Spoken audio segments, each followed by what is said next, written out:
starts with preparation. It starts with really designing an agenda that is thoughtful.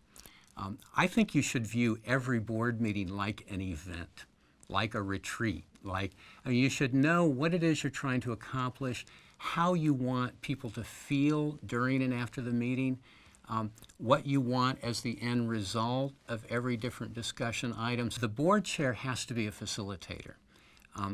All great board meetings are interactive, in my opinion. It's when directors are talking amongst themselves about something and the answer, the solutions that are coming out is bigger than, greater than any one individual could have walked in with. So that interactive nature, it takes a good board chair to facilitate that and make sure everyone's participating. Sometimes the board chair has just got to start on his right and say, I want to hear from every single person, on this issue, and go right around the room, because it's really an obligation to participate in those types of meaningful discussions. We often break up into smaller groups and allow people to talk. Before we did that, we found that some people sit and let others do the work.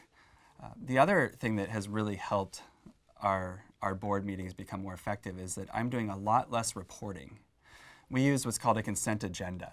And what that means is that before the board meeting happens, we send out all the updates that the committees and I want to do, and people are expected to have read them in advance.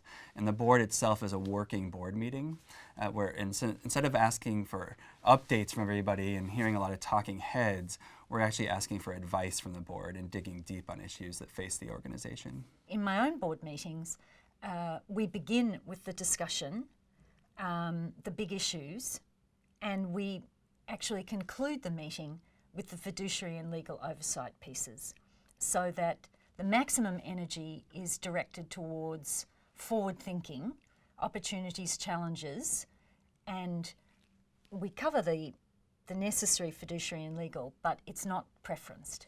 I also think that every effective board meeting is evaluated in some format. I'm not talking about a 100-question survey, but rather a simple 3x5 card where you ask board members, what's the most important thing that we talked about? What's the least important thing that we talked about?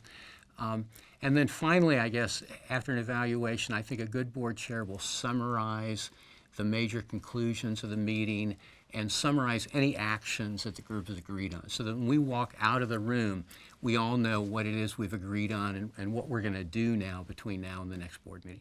It's really important that board members enjoy the board experience, that they actually have fun together. We actually build in, at my organisation, Social Venture Partners International, we build in time for the board members to come in the night before, to have dinner together, where frankly we really don't talk about work that much. But we build relationships, trust, friendships.